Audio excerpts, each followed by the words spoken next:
Ji, agenda would be to give you the introduction of this subject, and then we will come over to the syllabus और criminology की थोड़ी सी definition को explore करेंगे, and then if we will have the time तो हम social deviance की तरफ थोड़ा सा इसको explain करेंगे.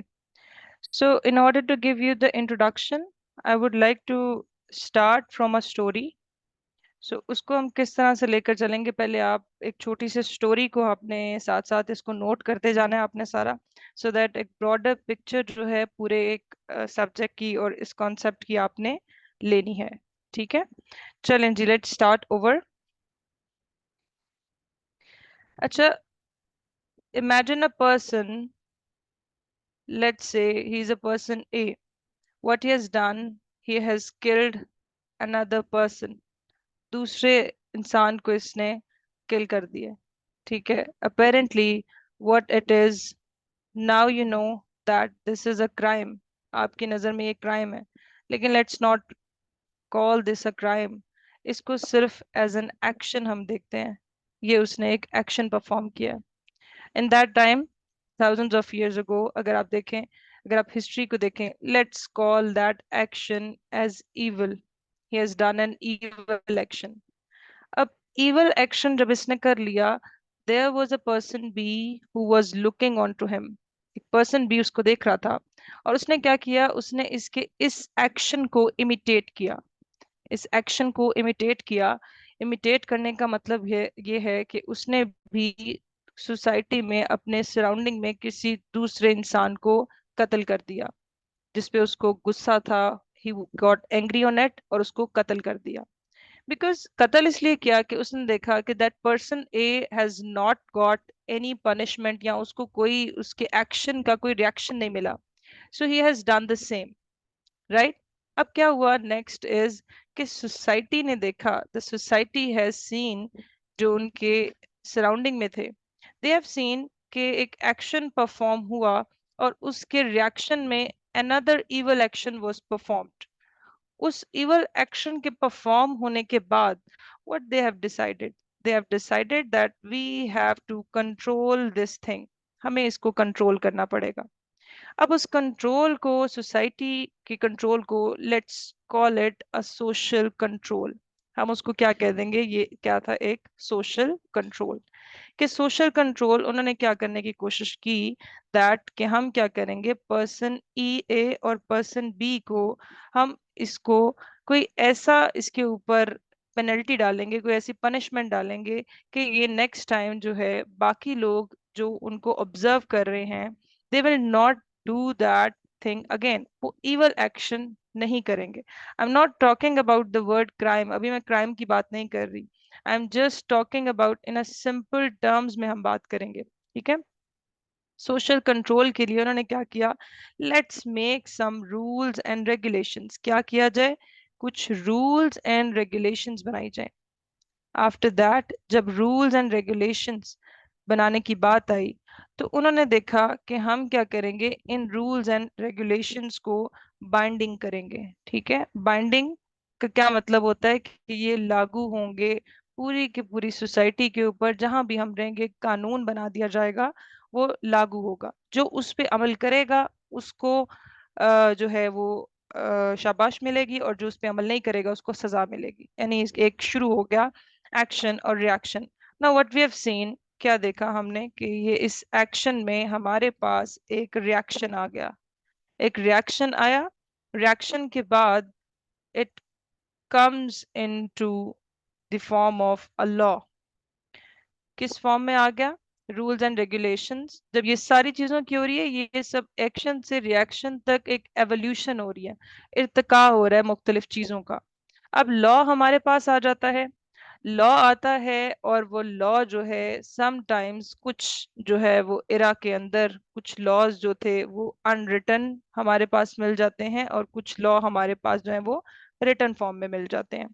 और हिस्टोरिकली अगर हम देखें, तो क्राइम के लिए या फिर कोई फर्स्ट नोन लॉ जो था, फर्स्ट नोन लॉ अगर हम हिस्टोरिकली भी थोड़ा सा साथ में देखें, तो एक code of Hammurabi. Code of Hammurabi. ठीक है, जो कि 1755 to 1750 before Christ, not in the modern era but the before Christ, code of Hammurabi, Babylonian king था, उसने ये कोड जो है डिजाइन किया। इसके अंदर 282 लॉज थे। It had 282 laws of different domains. कुछ जो थे सिविल डोमेन के थे, कुछ जो थे मर्चेंडाइज के थे, ट्रेड वगैरह को रेगुलेट करने के लिए, और कुछ रूल्स जो थे they were related to the criminal acts. कोई भी इवल एक्ट होता था क्रिमिनल एक्ट को रेगुलेट करने के लिए थे। सो हमने देखा कि लॉ जो थे जो था फर्स्ट नोन लॉ, हमारे पास कोड ऑफ हैम्मुराबी आ जाता है। अब नेक्स्ट क्या होता है? अब नेक्स्ट ये होता है दैट कि लॉ बनने के बाद एक हमने देखा व्हाट वी हैव सीन कि एक बाद एक रिएक्शन का सिलसिला स्टार्ट हो जाता है। Action and reaction, for example action हमने डिफाइन कर दिया कि एक इवल एक्ट हुआ था। Let's talk about in terms of crime now. Crime हुआ, ठीक है, और उस क्राइम की क्या दे दी गई? पनिशमेंट दे दी गई उस क्राइम की। When they have given the punishment, इस प्रोसेस को क्या कहते हैं क्रिमिनोलॉजी की जुबान में या फिर जनरली? रेट्रीब्यूशन। क्या कहेंगे इसको? रेट्रीब्यूशन। ठीक है, यानी क्राइम किया गया, उसके रिएक्शन में एक पनिशमेंट जो है वो हमने दे दी, that is called the term retribution. अब रेट्रीब्यूशन जो है कि यानी क्राइम हुआ, जितना क्राइम हुआ उतनी सिविरिटी से पनिशमेंट दे दी जाए। क्यों दे दी जाए? क्योंकि इंडिविजुअल जो है वो रिस्पॉन्सिबल है अपने एक्ट के लिए। इंडिविजुअल जो है उसके पास क्या है? वो सोच समझ रखता है, उसके पास एक फ्री विल है। उसने सोचते समझते जो है अपना एक क्राइम जो है वो कमिट किया, so that person should be given punishment. अब उसको जब पनिशमेंट दे दी जाएगी, तो यहाँ से ये जो कॉन्सेप्ट है रेट्रीब्यूशन का, ये एक लिंक करता है आगे। मैं आपको थियोरेटिकल पर्सपेक्टिव का भी बताऊंगी, अभी थोड़ा सा सिर्फ आपको एक्सप्लेन कर दूं। ये लिंक करता है एक स्कूल ऑफ थॉट है, that is called the classical school of thought. अब क्लासिकल स्कूल ऑफ थॉट क्या कहता है अबाउट क्रिमिनोलॉजी, क्रिमिनल जो है वो एक्टिविटीज के बारे में? ये क्या कहता है कि अ पर्सन, एक पर्सन जो है वो क्या है? वो एक रैशनल बीइंग है। रैशनल बीइंग, वो सोच वो समझ रखता है, ठीक है। It has a free will, उसके पास क्या है? फ्री विल है। उसने सोचते समझते हुए अपनी रैशनल चॉइस से क्राइम कमिट किया। इसका मतलब उसने एक्शन कर लिया, अब हम उसको क्या करेंगे? We will punish it accordingly. ठीक है, अगेन ये सारा कॉन्सेप्ट किस पे आकर रुक गया? रेट्रीब्यूशन पे आकर रुक गया। अब रेट्रीब्यूशन पर जब आकर रुक गया, then what we have seen that this is what the classical school of thought, जो कि किसके ऊपर फोकस करता है कि crime, every person has commit a crime, और उसको उसकी सजा भी उसी नौयत की मिलनी चाहिए। अब इसके जो प्रोपोनेंट्स थे, who were the proponents of that? Just a minute.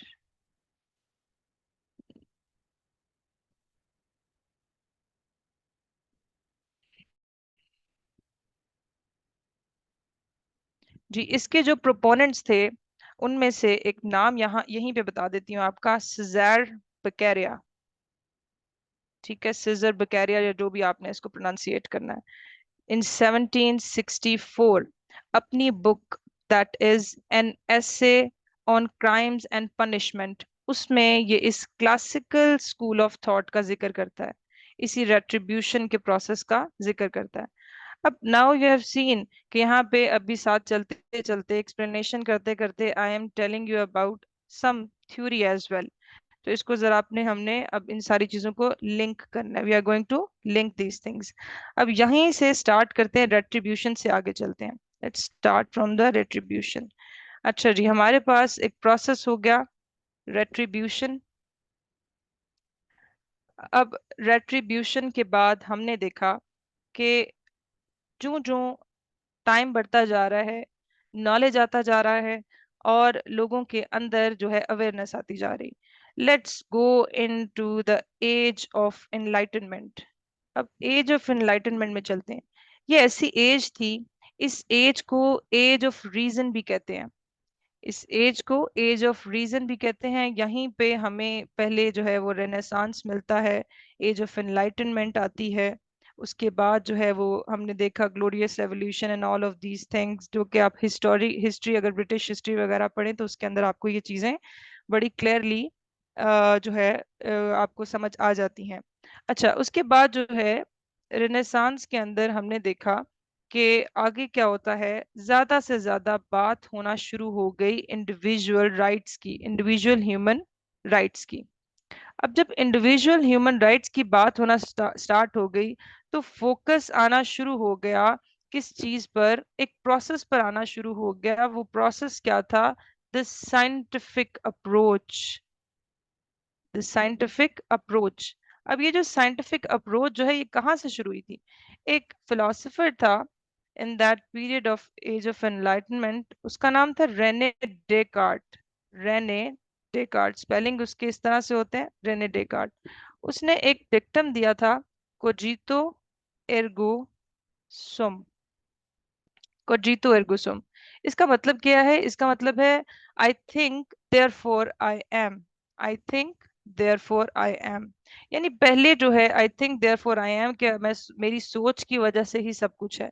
इस चीज ने, इस डिक्टम ने बहुत ज्यादा साइंटिफिक रेवोल्यूशन में जो है वो अपना हिस्सा डाला, और साइंटिफिक अप्रोच ने बहुत ज्यादा इवॉल्व करना शुरू हो गया। अब ये साइंटिफिक अप्रोच क्या आती है? साइंटिफिक अप्रोच में जो साइंस के बच्चे हैं या कुछ जो सोशल साइंसेस के बच्चे हैं, जो सोशल साइंसेस बैकग्राउंड के बच्चे हैं, उन्हें इतनी बहुत ज्यादा इस चीज के बारे में होती भी है sense, but they do not know about the steps of it, कि साइंटिफिक अप्रोच किस तरह से होती है। पहले आप किसी चीज की ऑब्जर्वेशंस करते हैं, उसके बाद आप उस चीज के बारे में एक हाइपोथेसिस, कोई भी स्टेटमेंट वगैरह डिवाइस करते हैं, ठीक है, एंड देन आप उस हाइपोथेसिस वगैरह को, हाइपोथेसिस के बाद आप उसके प्रिडिक्टेबल, आप एक प्रिडिक्शन निकालते हैं कि इसकी ये रिजल्ट्स निकलेंगे। उसके बाद आप अपनी बात को प्रूव करने के लिए आप एक्सपेरिमेंट्स करते हैं, और फिर एक्सपेरिमेंट्स के बाद आप जो है रिजल्ट्स पे आते हैं, और रिजल्ट्स प्रूव होते होते कोई भी चीज़ जो है वो थ्योरी बन जाती है। ये चीज़ समझना बहुत ज़रूरी है, बिकॉज जो आप थ्योरेटिकल पर्सपेक्टिव बोलते रहते हैं हमें लगाना नहीं आता, और ये वाली सारी चीज़ें, तो ये आपकी उसके अंदर हेल्प करेंगी ये चीज़ें। साइंटिफिक अप्रोच ने जन्म जब लेना शुरू कर दिया, तो साइंटिफिक अप्रोच क्या है? किसी चीज़ को ऑब्जर्व करना और उसको रीजन और लॉजिक की बेस पर एक्सपेरिमेंट से प्रूव करते हुए आप कोई ऐसी चीज डिवाइस करें जो कि एक्सेप्टेबल हो, जो कि एक्सेप्टेबल हो, विच बिकम्स अ थ्योरी। अब यहाँ पर क्या होता है, ये इसी पीरियड के अंदर जब आपकी साइंटिफिक अप्रोच बढ़ना शुरू हो जाती है, तब उनको समझ आता है कि हमारे इंडिविजुअल ह्यूमन राइट्स कितने ज्यादा इंपॉर्टेंट हैं, individual human rights. And then individualism का दौर भी शुरू होता है, और साइंटिफिक अप्रोच जब हमारी शुरू हो जाती है हर चीज में, जॉन लॉक आते हैं जो एम्पिरिसिज्म पे बात करते हैं, और डिफरेंट तरह के साइंटिस्ट आपने देखा इस एज ऑफ एनलाइटनमेंट में, न्यूटन, आइजैक न्यूटन और सारे आते हैं। नेक्स्ट, साइंटिफिक अप्रोच के बाद एक कॉन्सेप्ट निकलता है पॉजिटिविज्म स्कूल ऑफ थॉट का, पॉजिटिविज्म स्कूल ऑफ थॉट का। अब ये पॉजिटिविज्म क्या है?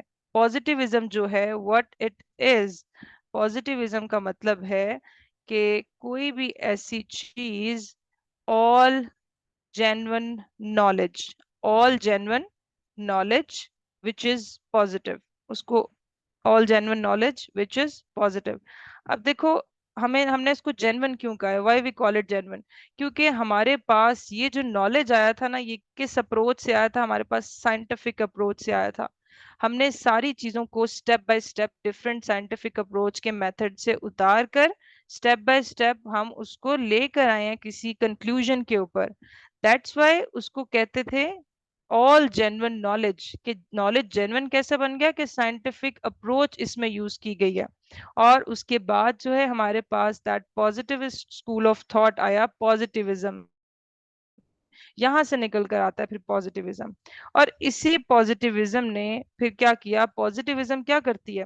पॉजिटिविज्म चीजों को एक्शन और रिएक्शन के हवाले से नहीं देखती, सिर्फ कि एक एक्शन हो गया, ठीक है, और उसके फिर हमने रिएक्शन दे देना, पनिशमेंट दे देना है, ठीक है। उसके बाद हमने चीज देखी नेक्स्ट इज, हमने क्या देखा, पॉजिटिविज्म किस तरह से देखती है क्राइम को। अगर हम सिर्फ क्राइम के हवाले से बात करें तो क्राइम को किस तरह से देखती है इंटरनल और एक्सटर्नल फैक्टर्स में, इंटरनल एंड एक्सटर्नल। अब ये इंटरनल और एक्सटर्नल फैक्टर कौन से हैं, what are these internal external factor. अब हम जा रहे हैं about other things, that is there is a person A, there is a person B and there is a person C।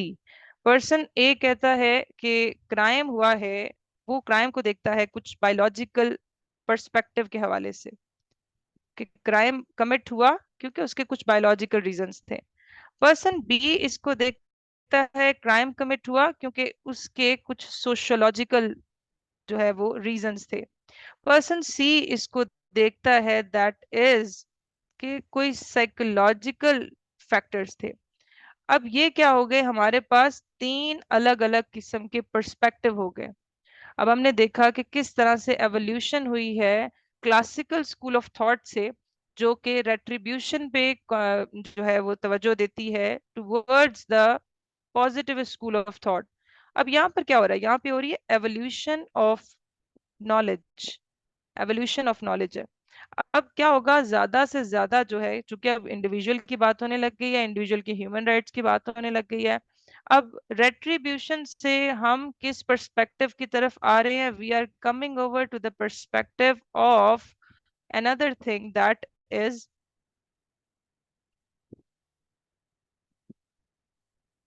another thing that is reformation। अब हम कहाँ आगे हैं, रेट्रीब्यूशन से रिफॉर्मेशन और रिहैबिलिटेशन पे आ गए हैं।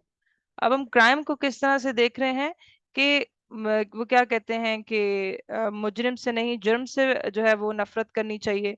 सो वी आर ऑन दैट, हम अब जुर्म से नफरत कर रहे हैं। Now we are finding the reasons, हम इसके रीजंस ढूंढ रहे हैं। हम इसके कौन कौन से रीजंस ढूंढ रहे हैं, हम इसके सोशल रीजंस ढूंढ रहे हैं, हम इसके जो है वो बायोलॉजिकल कुछ रीजंस ढूंढ रहे हैं, और फिर उसके बाद हम इसके साइकोलॉजिकल रीजंस भी देख रहे हैं। ठीक है, इस तरह से, because what we have done, हमने जुर्म को देखना है इन तीनों लेंजेस से। और फिर अगेन यहाँ पे आपकी फिर एक डिबेट बन के निकल आती है, another, nature versus nurture.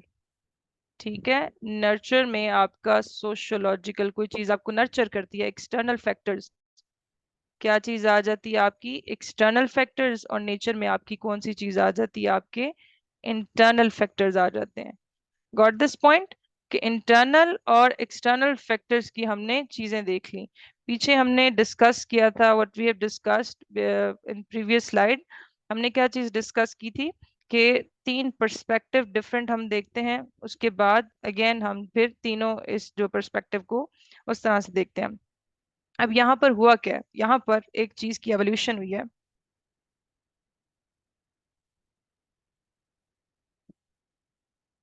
Now what has done over here, एक तरफ था आपका क्लासिकल स्कूल ऑफ थॉट, ठीक है, और दूसरी तरफ आ गया आपके पास positivist school of positivist school of thought. अब ये positive classical school of thought किस पे बात करता है, ये रेट्रीब्यूशन पे बात करता है। It will talk about the retribution, जबकि positive school of thought retribution के साथ साथ ये रिफॉर्म कर, सिस्टम को रिफॉर्म कर, इंडिविजुअल को रिफॉर्म करने पे बात करेगा, उसको रिहैब रिहैब कैसे किया जाए, रिहेबिलिटेशन पे बात करेगा। अब यानी यहाँ से अगर आप देखें तो इसका जो जो डायनामिक्स हैं वो ज्यादा ब्रॉडर होते जा रहे हैं। ठीक है, और इसी की बेस पर आप देखते हैं कि आपके डिफरेंट तरह के लॉज जो है वो भी इवॉल्व होते जा रहे हैं, they are not in a single direction. Reforms पे अगर आप बात करें, फिर यहीं से हमारे पास निकल कर आती हैं अगली domains, which I will talk about in the next slide, और इन चीज़ों को हम नेक्स्ट तरह से देखते हैं। अब यहाँ पे क्लासिकल थ्योरी किस पे बात करती थी, ये बात करती थी रैशनैलिटी पे, कि एक पर्सन रैशनल है, ठीक है, और उसके पास फ्री विल है, दैट्स वाई वो क्राइम उसने सोचे समझे हुए कमिट किया है, बस उसका सजा दी जाए, रेट्रीब्यूशन की जाए। जबकि पॉजिटिव स्कूल ऑफ थॉट में क्या था, it talk about the determinism, ठीक है, determinism is opposite of that free will. ठीक है, कि डिटर्मिनिज्म है वो बात कर रहे हैं कि there are external as well as internal factors, जिनमें से हमने डिवीजन देखी कि biological is mostly related to, biological जो पर्सपेक्टिव है वो इंटरनल फैक्टर से रिलेटेड है, और जो आपका सोशोलॉजिकल फैक्टर है वो, सॉरी, बायोलॉजिकल और साइकोलॉजिकल जो है, ठीक है, वो इंटरनल फैक्टर से रिलेटेड है, और जो सोशोलॉजिकल है वो आपका एक्सटर्नल फैक्टर से रिलेटेड है। I hope I have made the point clear. Next चलते हैं अगली एक और एक्सप्लेनेशन पे, so that you will get the more idea. इसके बाद हम सिलेबस को डिस्कस करेंगे और आपको इसका रीजन समझ आ जाएगा why we have discuss these things. Okay ji.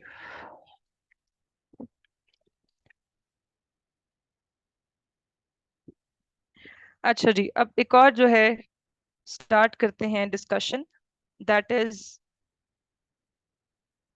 Let's imagine this is a modern states. अब आप मॉडर्न जमाने में आ गए, you have discussed about the history. Modern states हैं, मॉडर्न स्टेट्स क्या करती हैं, वो अपने लॉ एंड ऑर्डर को रेगुलेट रखने के लिए अपनी कोerसिव पावर, ठीक है, कोerसिव पावर जो उनकी हार्ड पावर है या जो उनकी to regulate everything within the state, उसके लिए वो क्या, दो तरह से अपनी पावर को रेगुलेट करती है, एक इंटरनली और एक एक्सटर्नली अपनी पावर को प्रोजेक्ट करती है। इंटरनल उनके पास कौन सी डोमेन है, internally they make municipal criminal law, वो लॉ बनाते हैं। Externally what they will do, they will have international law. Externally क्या करेंगे, they will make, they will have international law.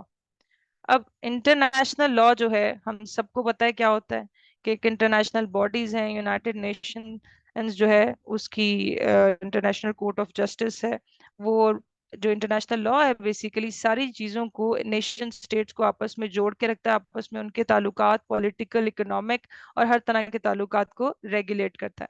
अब इसकी बात करते हैं म्यूनिसिपल क्रिमिनल लॉ। अब म्यूनिसिपल क्रिमिनल लॉ जो है आपके पास, आपके विद इन कंट्री तीन तरह का है। ठीक है, एक है आपका क्रिमिनल लॉ, दूसरा है आपका क्रिमिनल प्रोसीजरल लॉ, और तीसरा है आपके पास you have law of evidence. ठीक है, अब ये क्या चीज है जी, इसको देख लेते हैं। क्रिमिनल लॉ, आपका जो पाकिस्तान पीनल कोड है पीपीसी 1860, ये क्या बताता है, डिफरेंट टाइप ऑफ क्राइम्स जितने भी हो चुके हैं या उनकी क्या पेनल्टीज होंगी, क्या बताता है ये, क्राइम किस किस को कहेंगे, क्राइम, क्राइम को डिफाइन करता है, कितनी कितनी किस्म के क्राइम्स हैं, और उनकी रेट्रीब्यूशन क्या होगी, उनकी पनिशमेंट क्या दी जाएगी। ठीक है, ये पनिशमेंट के बारे में बात कर रहा है। उसके बाद क्रिमिनल प्रोसीजरल लॉ, ये क्या बताएगा, ये बताएगा कि क्या प्रोसीजर होगा किसी को अगर अरेस्ट करना है, उसके बाद उसकी इन्वेस्टिगेशन करनी है, इन्वेस्टिगेशन के बाद उसका ट्रायल कैसे चलेगा, ट्रायल के बाद उसको एक्विटल किन सूरतों पे मिलेगा, या वो कॉन्विक्ट, यानी कॉन्विक्ट का मतलब है कि उसको जो है मुजरिम कैसे करार दिया जाएगा, ये सारा कुछ जो है ये प्रोसीजरल, प्रोसीजरल से ही नाम से जाहिर हो रहा है कि ये प्रोसीजर बताएगा। इसके अंदर आपका क्या आ जाता है, CRPC, क्रिमिनल प्रोसीजरल कोड जो है 1898। ठीक है, ये आ जाएगा आपके उसका। उसके बाद लॉ ऑफ एविडेंस, ठीक है, वो जो एविडेंस जितने भी जो शहादतें वगैरह हैं, एविडेंस के लिए कानून शहादत जो है लॉ, कानून शहादत 1984 जो बनाया गया था, कानून शहादत 1984। अब आपने देखा कि आप इंटरनली पावर को, कोerसिव पावर को एक्सप्रेस करने के लिए ये डिफरेंट डोमेन्स के लॉ बना दिए गए क्राइम को रेगुलेट करने के लिए। जबकि अगर हम इंटरनेशनल, अब ये इनके सोर्स की बात करें, ये तीनों लॉज कौन बनाता है, इनका सोर्स कौन है, जिसको उर्दू में कहते हैं इसका मंबा कौन है, ठीक है, मेरा ख्याल है आप में से किसी की बहुत अच्छी उर्दू होगी तो उसको भी पता होगा। अच्छा जी, उसके बाद इफ वी विल सी, तो यहाँ पे इन तीनों का सोर्स है कॉन्स्टिट्यूशनल लॉ। ठीक है, बेसिकली कॉन्स्टिट्यूशन जो है वो इसका सोर्स है। According to article 142 and 143 of constitution के फेडरल जो है बेसिकली इन लॉज को जो है वो बना रही होती है। अब कॉन्स्टिट्यूशनल लॉ हो गया। अब अगली चीज ये है कि आप जो हैं, आपने क्या किया हुआ है, आपके कॉन्स्टिट्यूशन के अंदर एक आइटम, या आपने ना साथ लिख लेनी है, ये फैक्ट्स एंड फिगर्स बहुत इंपॉर्टेंट होते हैं। आइटम 32 है ऑफ फेडरल लेजिस्लेटिव लिस्ट, उसका फोर्थ शेड्यूल है। वो क्या कहता है, फेडरल लेजिस्लेटिव लिस्ट का फोर्थ शेड्यूल कहता है कि आपने कोई भी ऐसा लॉ वगैरह जो है, आप क्या करेंगे, आप ओब्लाइज करेंगे, आप ओब्लाइज करेंगे कि आप इम्प्लीमेंट करेंगे इंटरनेशनल ट्रीटीज और एग्रीमेंट्स को। यानी ये जो है ना आपका दिस वन, ये जो आपके फेडरल कॉन्स्टिट्यूशन के अंदर एक लिस्ट है, ये क्या कहती है कि आपने जो इंटरनेशनल लॉ के मुताबिक ट्रीटीज और एग्रीमेंट्स है ना, जितनी भी कन्वेंशन वगैरह हैं, उनको आप ऑब्लाइज करेंगे। ठीक है।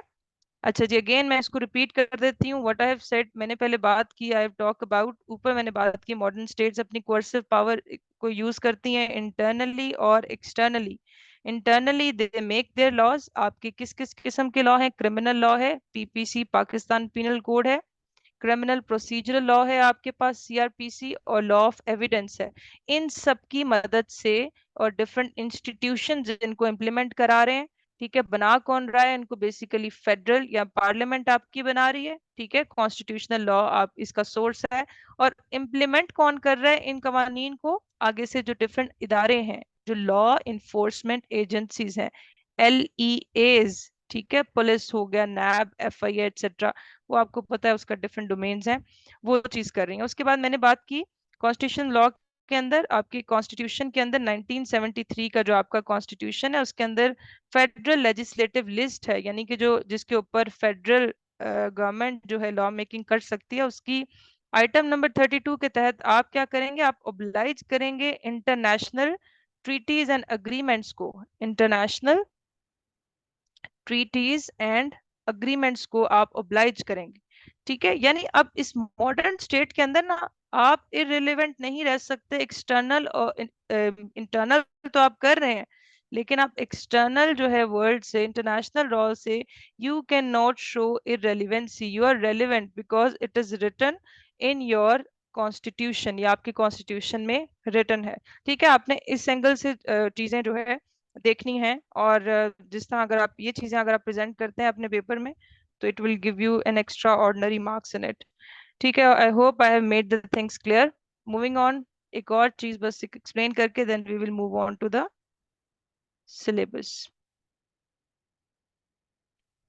अच्छा जी, बात हो गई थी, बात चली थी एक इवल एक्शन से, that is, that evil action इसको हम कहेंगे क्राइम। क्राइम की डेफिनेशन भी हम अगली क्लासेस में पढ़ेंगे प्रॉपरली, डिफरेंट पर्सपेक्टिव से।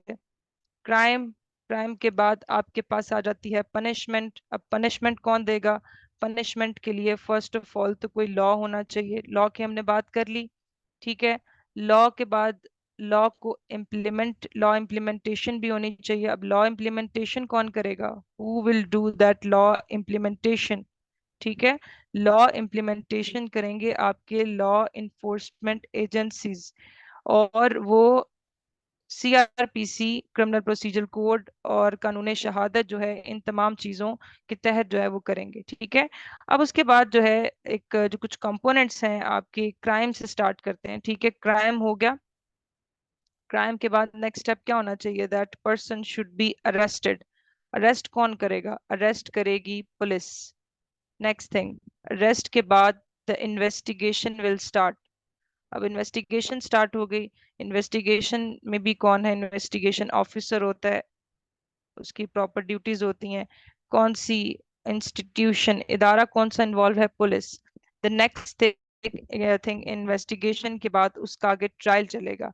अब ट्रायल, यहाँ पे एक और भी डिपार्टमेंट इंट्रोड्यूस कराया गया, प्रोसिक्यूशन का। ठीक है, जो कि पुलिस और कोर्ट्स के दरमियान जो है वो एक जो है वो मीडिएट करा रहा होता है उसके दरमियान ट्रायल। उसके बाद ट्रायल के बाद जो है हमारे पास दो सूरत हाल होती हैं फैसला जब, या तो वो बंदा जो है कॉन्विक्ट हो जाएगा यानी मुजरिम ठहरा दिया जाएगा, या उसका क्या हो जाता है, acquittal. This is the process. इस प्रोसेस के अंदर फिर हम पुलिस के बारे में पढ़ेंगे, ठीक है, about the prosecution, about courts and about that these things. ठीक है, क्रिमिनल जस्टिस सिस्टम है ये। अब ये क्या सारा आ जाता है आपका क्रिमिनल जस्टिस सिस्टम। ठीक है, this whole thing is called the criminal justice system, जिसके अंदर ये सारे लॉज और implementation of laws and all these institutions are involved. और इसके अलावा मॉडर्न तकाजों के मुताबिक एक जुवेनाइल जस्टिस सिस्टम भी बनाया गया है। जुवेनाइल जस्टिस सिस्टम के जिसके अंदर जुवेनाइल कौन होता है, जो 18 साल से कम उम्र बच्चे होते हैं उनको हम जुवेनाइल कहते हैं, जुवेनाइल जस्टिस सिस्टम। उसके बाद जो है वो वुमेन का किस तरह से ट्रीटमेंट होगा ड्यूरिंग हर अरेस्ट, ट्रायल और सारी चीज़ों में। जुवेनाइल का किस तरह से अरेस्ट या इन्वेस्टिगेशन वगैरह उसका किस तरह से ट्रीटमेंट होगा, वो सारी चीज़ें इसके इसी सिलेबस के अंदर हम देखेंगे। And all of these things we will discuss in this syllabus. हाँ जी। उसके बाद हम जो है अब ये यहाँ पर देखें ना, आप इंटरनेशनल रेलिवेंस क्या है। इंटरनेशनल रेलिवेंस क्या है कि अब जो है सिस्टम जो है जो जस्टिस सिस्टम है उसकी इंटरनेशनलाइजेशन हो चुकी है। Why, what, which word I'm using? I'm using the word internationalization. Internationalization of criminal justice system. criminal justice system इसका मतलब क्या है कि सिर्फ डोमेन नेशनल नहीं रह चुकी, ठीक है, आप अब रेलिवेंट हैं टू द इंटरनेशनल वर्ल्ड। जैसे मैंने आपको पीछे एग्जांपल दी कि आपके कॉन्स्टिट्यूशन का item 32 of federal legislative list वो इंटरनेशनल लॉज एंड ट्रीटीज को ऑब्लाइज करने पे बाउंड है। इंटरनेशनलाइजेशन हो चुकी है क्रिमिनल जस्टिस सिस्टम की। नेल्सन मंडेला जो था, सबको ही पता होगा नेल्सन मंडेला के जो रूल्स थे, नेल्सन मंडेला के रूल्स ऑफ प्रिजन, क्योंकि उसने 18 साल अपनी जिंदगी, I think 18 years if I am not wrong, rules जो थे उसने बताए थे कि किस तरह से ये जो क्रिमिनल जस्टिस सिस्टम के फ्लॉज बताए थे और कुछ मॉडर्न रिफॉर्म्स बताई थी, क्या रिफॉर्म्स होनी चाहिए। अब चूंकि एक इंडिविजुअल राइट्स का, ह्यूमन राइट्स का, फंडामेंटल राइट्स का दौर चल रहा है, तो उसके अंदर हमने देखना है कि क्या करंट डिबेट्स क्या हैं, ठीक है, क्राइम को किस तरह से ट्रीट किया जाए, क्राइम का सोल्यूशन किस तरह से निकले। रिफॉर्मेशन की तरफ ज्यादा जो है वो अब क्रिमिनल जस्टिस सिस्टम की तवज्जो है। नेल्सन मंडेला के जो प्रेजेंट रूल्स हैं they are also very important. अच्छा जी, चलें अब आते हैं, काफी एक ओवरव्यू मैंने आपको सारी चीजों का दिया। लेट्स गो इनटू द जी, इंट्रोडक्शन सारा ऑलमोस्ट ये हो गया। Let's move on to the syllabus. ठीक है, सॉरी, पहले क्रिमिनोलॉजी की जरा डेफिनेशन आपको मैं, जो रटी रटाई होती है वो देख लेते हैं। कुछ एकेडमिक डेफिनेशंस आपने यूज करनी है, जैसे एडविन सुदरलैंड, ठीक है, सोशोलॉजिस्ट डोनाल्ड क्रेसी, वो क्या कहते हैं, क्रिमिनोलॉजी क्या है। Criminology is the body of knowledge है रिगार्डिंग, अच्छा who is using this, please stop using that lines, behave decently आप लोग जो हैं वो एस्पिरेंट्स हैं भाई इतने बड़े कॉम्पिटिटिव एग्जाम के। Regarding crime as social phenomena, वो क्या कहता है, अच्छा ये एक पर्सपेक्टिव को एड्रेस कर रहा है। पीछे मैंने आपसे एबीसी तीनों पर्सपेक्टिव की बात की है, एक पर्सपेक्टिव को एड्रेस करते हुए कहता है it includes with in its scope the process of, क्या है, first thing making law. Criminology के अंदर हम मेकिंग लॉ मेकिंग को देखते हैं, किस तरह से क्राइम्स के लिए लॉ मेकिंग होती है, breaking laws and reacting towards the breaking of law. ठीक है, कि किस तरह से लॉ मेकिंग होगी, फिर ब्रेकिंग लॉज पे डेफिनेटली पनिशमेंट किस तरह से दी जाएगी, और फिर क्या रिएक्शन होगा, वही वाली बात लिंक करें, action and reaction, retribution as well as that. ये रेट्रीब्यूशन क्या था, हमारे पास क्लासिकल स्कूल ऑफ थॉट था, और सेकेंडली हमारे पास क्या था, पॉजिटिव स्कूल ऑफ थॉट था, which talk about the reformation basically, और कॉज, जेन्युइन कॉज ढूंढता है साइंटिफिक मेथड्स को देखते हुए। तो इसमें अगर हम डेफिनेशन को ब्रेकअप करें तो क्राइम क्या है, एक सोशल फिनोमेना है, कि बेसिकली सोशल फिनोमेना हमारे पास क्या आ जाता है, हम चीज़ों को किस तरह देखते हैं, हम इसको एक्सटर्नली देखते हैं। ठीक है, उसके बाद प्रोसेस ऑफ मेकिंग लॉज है, उसके बाद breaking laws and reacting towards the breaking of laws. अब इसके अंदर क्या है, development of a body of general and verified principles. Criminology एक सोशल साइंस है, राइट, एंड क्रिमिनोलॉजिस्ट जो है must use the scientific method. Again मैंने आपको साइंटिफिक मेथड भी समझा दिया है, what the scientific method is, जिसमें अल्टीमेटली हम लॉजिक रीजन को देखते हुए हम किसी थ्योरी पे पहुंचते हैं, हम किसी रिजल्ट पे पहुंचते हैं।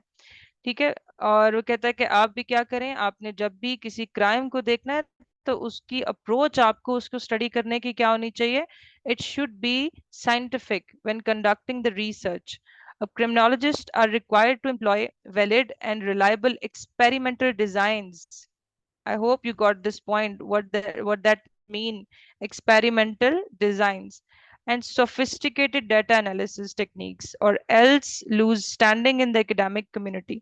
ठीक है, यानी कि इस डेफिनेशन का सारा मकसद ये है कि आपने बेसिकली, हम कहाँ पर किस इरा में आ चुके हैं, we are in the positivism, we are in that scientific approach. ठीक है, उस हवाले से हमने चीजों को देखना है। Moving on to the next thing, objectives और इंट्रोडक्शन इसका मजीद देखते हैं कि आपने जो है ऑब्जेक्टिव्स एंड एमसीक्यूज पे तवज्जो देनी है। I will tell you the book, ठीक है, जो मैंने भी ली थी, मैं आपको बुक बताऊंगी आपने कौन सी बुक लेनी है। रिकमेंडेड बुक्स हैं, क्रिमिनोलॉजी की बुक है बाय नासिर खान, ठीक है, लैरी जे सीगल जो है उनकी बुक है थियोरेटिकल पर्सपेक्टिव के लिए ओनली। तो कुछ आर्टिकल्स जो हैं वो आप इंटरनेट से ऑनलाइन सर्च करें। ये जो डिफरेंट, ये मैं आपको दूंगी भी, इनके जो है ना निकाल के, सारे नहीं याद करने होते, कुछ एक्ट्स वगैरह पुलिस ऑर्डर के, ये सारी चीजें। ठीक है, सीआरपीसी के कुछ सेक्शंस आपको बताऊंगी, और आर्टिकल्स पढ़ने पड़ते हैं, इसमें काफी एक्सप्लोर करना पड़ता है आपको नेट पे। क्रिमिनोलॉजी की तैयारी किसी एक सोर्स से नहीं होती, इसके लिए आपको काफी सारे डिफरेंट सोर्सेज को कंसल्ट करना पड़ता है। तो इंशाल्लाह with the passage of time मैं जो है वो आपके साथ सोर्सेज भी शेयर करती जाऊंगी। आफ्टर एवरी जो है क्लास, जो है वो मैं आपको जो रीडिंग मटेरियल दे दिया करूंगी, उसको आप पढ़ के जो है उससे असाइनमेंट आप कर सकते हैं। नेक्स्ट इज, अच्छा थोड़ा सा ये है क्रिमिनोलॉजी का। अब देखें स्कोरिंग एंड नोट स्कोरिंग, मेरा ख्याल है कि जो चीज़ें जैसे अभी आपको मैंने बताई हैं, इस पर्सपेक्टिव में चीज़ें जो हैं, बिकॉज मैंने भी with the passage of time over learning about these things, जब इन चीज़ों को लर्न किया, और बिकॉज प्रीवियसली अटेम्प्ट में मेरे इसमें जो थे, I got only 52 marks. The reason was that कि मैंने इसको सिर्फ और सिर्फ खुद सेल्फ स्टडी करके, without understanding the basics and without application of the theory, theory होती क्या है, किस तरह से उसको अप्लाई करना है, वो मुझे नहीं पता था। So I got these decent marks, ठीक है, अच्छे ठीक मार्क्स हैं, but then ultimately I have come up to the solution कि आपने किस तरह से एक बेस बनाकर, ठीक है, बेस अगर आपकी स्ट्रांग होगी तो आपने एडवांस्ड उसको किस तरह से जाना है, अल्टीमेटली क्वेश्चन के जो स्टेटमेंट होती है उसको स्ट्रक्चर कैसे करना है, this is basically the art. यही आर्ट आपको आनी चाहिए, जो आपको ultimately this subject can give you 80 marks, and that's for sure. 80 marks, more than 80 even, ठीक है, जिस तरह से जो केस स्टडीज वगैरह या जो भी आपको कंटेंट या मटेरियल प्रोवाइड इंशाल्लाह करूंगी, उसके अंदर ये होगा कि आपको you will get more than 80 marks. तो इट्स डुएबल। क्वेश्चन आपको इम्प्लिसिटली किसी भी तरह की स्टेटमेंट आ जाती है, फॉर एग्जाम्पल जैसे नेचर वर्सेस नर्चर था, अभी के लेक्चर में हमने क्या देखा कि इम्प्लिसिटली इसके पीछे कौन सी बात छुपी हुई है, इंटरनल और एक्सटर्नल, जो कि हमने अपनी सारे जो लेक्चर के अंदर एक्सप्लेन कर लिया। उसके बाद पास्ट पेपर एनालिसिस अगर हम इसका देखें तो उससे भी हमें अंदाजा हो जाता है कि कितना ज्यादा जो है ये प्रिडिक्टेबल है। नेक्स्ट इज, हमारे पास आ जाता है इसका, अब सिलेबस की तरफ आ जाते हैं। अब सिलेबस की तरफ जब हम आते हैं तो we have that introduction. Introduction में बेसिक कॉन्सेप्ट्स, क्राइम, क्रिमिनलिटी क्या होती है, क्रिमिनल, इसके बेसिक कॉन्सेप्ट्स हम सीखेंगे। अंडरस्टैंडिंग क्रिमिनोलॉजी, इसमें स्कोप क्या है क्रिमिनोलॉजी का, और क्रिमिनल लॉ क्या होता है। ठीक है, क्राइम जो है उसको व्यू किया जाए as a social problem, crime और सोशल ऑर्गेनाइजेशन क्या होती है, डिवियंस, सिन एंड वाइस, ये वाले कॉन्सेप्ट्स। उसके बाद क्राइम और क्रिमिनल्स, इस पोर्शन से एक अलग समटाइम्स क्वेश्चन आ जाता होता है। This portion is important for one question, ठीक है, एंड दैट थियोरेटिकल पोर्शन, ये आ गया आपके पास, this whole theoretical portion, this is important for the second part. एक सेक्शन में से एक ही क्वेश्चन, सॉरी, दो क्वेश्चन आ रहे होते हैं और आपने एक क्वेश्चन अटेम्प्ट करना होता है 20 मार्क्स का। 5 मार्क्स के आपके एमसीक्यू यूज हो रहे होते हैं। ठीक है, उसके बाद आप देखते हैं यहाँ पे कि ये again classical school of thought, ठीक है, पॉजिटिविस्ट स्कूल ऑफ थॉट, और आपका ये सारा ये आ जाती है सोशियोलॉजिकल के अंदर ये सारी चीजें, and then ultimately Islamic perspective क्या कहता है क्राइम के ऊपर, वो किस स्कूल ऑफ थॉट के साथ जो है ज्यादा रेलिवेंस शो करता है। ये आपका सेक्शन 1 हो गया। Moving on to the next, that is section 2। अब सेक्शन 2 में आप देखें, जुवेनाइल की बात हो रही है। जुवेनाइल कौन होता है? जो 18 साल से कम उम्र बच्चा होता है उसको हम जुवेनाइल कहते हैं। और डेलिक्वेंसी कि जब वो कोई भी उससे क्राइम कमिट हो जाए, तो उसके अंदर हम देखेंगे जुवेनाइल डेलिक्वेंसी, उसका क्या प्रोटोकॉल्स हैं, क्या रूल्स एंड रेगुलेशंस हैं उसके अरेस्ट के हवाले से, या फिर उसकी अरेस्ट करना है प्री अरेस्ट, उसकी क्या जो है वो होंगी, जो है डिफरेंट प्रोटोकॉल्स क्या होंगे, और अगर अरेस्ट हो गया है तो उसको रखना कहाँ पे है, उसकी रिफॉर्मेशन की तरफ तवज्जो होगी ज्यादातर।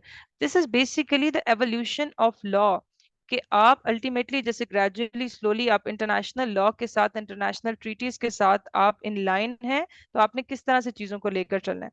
Next is juvenile justice system.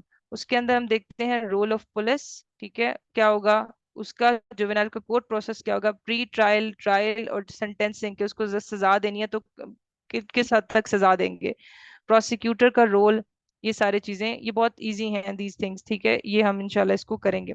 Then next is the criminal justice system. अब इसमें से एक क्वेश्चन इस पोर्शन में से आ रहा होता है, दैट इज दिस पोर्शन, ठीक है, one question is coming out of it and the second question is coming out of this portion, criminal justice system. इसमें वही चीज मैंने आपको बताया, जो इंस्टीट्यूशन है पुलिस का, और ट्रायल और कन्विक्शन हो रही है, एजेंसीज जो हैं, फॉर्मली आप क्राइम को कैसे कंट्रोल करते हैं, इनफॉर्मल तरीके से आप क्राइम को कैसे कंट्रोल कर रहे हैं, कोर्ट्स आपकी क्या है, रोल ऑफ प्रोसिक्यूटर्स क्या है, उसके बाद punitive and reformative treatment of criminals. This is basically according to that international standards जो कि अभी रिसेंट डेवलपमेंट हो रही है, उसके मुताबिक आपने किस तरह से रिफॉर्म कैसे करना है, ठीक है, ट्रीटमेंट उसकी करनी है क्रिमिनल को, रिफॉर्मेशन की तरफ कैसे लेकर आना है।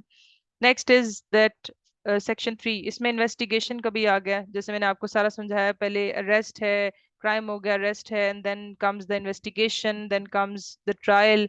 सो इसमें एक स्पेसिफिक सेक्शन जो है इन्वेस्टिगेशन को जो है वो डेडिकेट किया हुआ है, कि भाई इन्वेस्टिगेशन के क्या प्रिंसिपल्स हैं, ये जो आपका CRPC मैंने पीछे आपको समझाया है ना, 1898, ये बेसिकली प्रोसीजरल लॉ है जो बताता है कि इन्वेस्टिगेशन कैसे की जाएगी, ट्रायल कैसे होगा, अरेस्ट किस तरह से होगा, उन सारी चीज़ों को, ठीक है, मैनुअल क्या है ऑफ प्रिलिमिनरी इन्वेस्टिगेशन का, ये सारी चीज़ें इंशाल्लाह सिलेबस के अंदर हम डिटेल में डिस्कस करेंगे। उसके बाद टेक्निक्स क्या होती हैं इन्वेस्टिगेशन की, यहाँ से भी एक क्वेश्चन आ जाता होता है, वेरी इंपॉर्टेंट।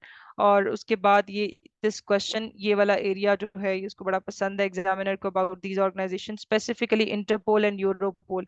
इसको वो काफी थोड़ा टेढ़ा मेढ़ा बनाकर वो दे रहा होता है, बट वंस ये हम समझ लेंगे तो इसको इजी हो जाएगा क्वेश्चन को स्ट्रक्चर करना। नेक्स्ट इज दैट सेक्शन 4, उसमें हम देखते हैं मॉडर्न कॉन्सेप्ट्स आ जाते हैं आपके, again the relevancy with the modern world, कि उसमें terrorism, radicalism and war on terror. इसको अपने कन्वेंशनल करंट अफेयर वाले पेपर की तरह नहीं देखना होता, हमने इसको क्रिमिनोलॉजिकल परस्पेक्टिव से देखना होता है, ठीक है। Media's representation of crime and criminal justice system. उसके बाद ये सारी चीजें इंटेलिजेंस लेड पॉलिसिंग इसके अंदर ज्यादा इंपॉर्टेंटली देखा जा रहा होता है, लेकिन अब वो ये role of NAB and FIA, ठीक है, ये जो आपकी लॉ इन्फोर्समेंट एजेंसीज हैं, because they are relevant to your political system as well, इनको देखा जाता है। Money laundering question is very important, इससे रिलेटेड क्वेश्चन आ रहा होता है, ठीक है, ट्रेड बेस्ड मनी लॉन्ड्रिंग भी होती है, वो भी उसने एक दफा दिया हुआ था, तो समटाइम्स वो अनकन्वेंशनली कुछ क्वेश्चन दे देता है, so we will try to cover all of that aspects as well. Cyber crime से रिलेटेड दे रहा होता है, cyber crime is linking with that FIA, ठीक है, इसकी डोमेन में भी पहले आ रहा था। और ये सारी चीजें हमने देखनी, ह्यूमन राइट्स की अब्यूज और ये सारी चीजें, जेंडर से रिलेटेड भी इसके अंदर एक आ रहा है, जेंडर एंड क्राइम, ये सारे एक मॉडर्न कॉन्सेप्ट्स हैं, इनमें से क्वेश्चन आ रहा होता है, इनको किस तरह से करना है।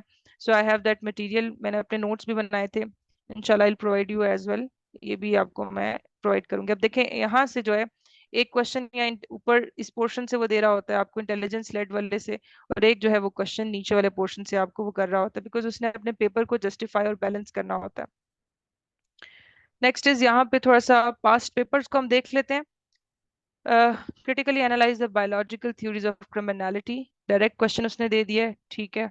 How would you classify criminal behaviours, ठीक है, ये भी एक अलग क्वेश्चन है। क्रिमिनल बिहेवियर्स डिफरेंट तरह के होते हैं, उनको देखते हैं। What would be the focus of typology, typology type, इसमें बेसिकली अगेन ये थियोरेटिकल पर्सपेक्टिव से रिलेटेड ही है। What is a position on nature versus nurture debate, again वही चीज। ये थोड़े से न्यू टर्म्स हैं, फ्रेनोलॉजी, फिजियोग्नोमी, इन चीजों पे भी हम इनको डिस्कस करेंगे। ये क्या है, एटियोलॉजी, पिनोलॉजी, ठीक है, पिनोलॉजी ये रिलेटेड टू प्रिजन करेक्शंस वगैरह। उसके बाद ये भी अगेन हमारे पास थ्योरी से रिलेटेड ही है। ट्रेविस हिर्शी, ये बेसिकली इंडिविजुअल्स बॉन्ड। अब ये क्वेश्चन पढ़ें, देखें। Travis Hirschi argued that crime results when an individuals bond to society is weak. अब यहाँ पे जब वर्ड आ गया ना सोसाइटी, तो बस आंखें बंद करके हमारे पास एक चीज आ जाती है ना, एक्सटर्नल फैक्टर। तो हमने समझ लिया ये कौन सा था, ये आपका एक सोशियोलॉजिकल थ्योरी से रिलेटेड है, और जो ट्रेविस हिर्शी ने जो थ्योरी दी थी उससे रिलेटेड है। उसके बाद डिस्कस एडविन सुदरलैंड की जो डिफरेंशियल एसोसिएशन थ्योरी थी, उसने डायरेक्ट क्वेश्चन दे दिया। So it is very easier कि आप इन दोनों क्वेश्चन में से कोई भी क्वेश्चन, जब आपने थ्योरेटिकल पर्सपेक्टिव अच्छी तरह कर लिया होगा, तो आपको इजी हो जाएगा इसको लेकर चलना। डिफाइन क्रिमिनोलॉजी और उसका स्कोप जो है, ये भी एक डायरेक्ट क्वेश्चन है। इस्लामिक पर्सपेक्टिव वाला भी एक डायरेक्ट क्वेश्चन है। Write a critical note on increasing importance of criminology in Pakistan, ठीक है, ये एक अलग क्वेश्चन है, पूरा क्वेश्चन हम इसको देखेंगे। And list the criminological perspectives. अब देखो ये सारे की सारी बात कर रहा है, अब इसको आपने बस ABC जो मैंने आपको बताया ना, वो सभी इसके अंदर आपने एक्सप्लेन कर देने हैं। इस तरह का ये डायरेक्ट क्वेश्चन आया हुआ, कोई इतना हार्ड एंड फास्ट इसके अंदर रूल नहीं है। 2016 में अगर आप देखें तो ये जब वेरी फर्स्ट टाइम ये इंट्रोड्यूस हुआ था subject, importance and nature of criminology, define the term crime and criminals, explain the type of criminals in detail, ये भी हमारे पास इम्पोर्टेंट है।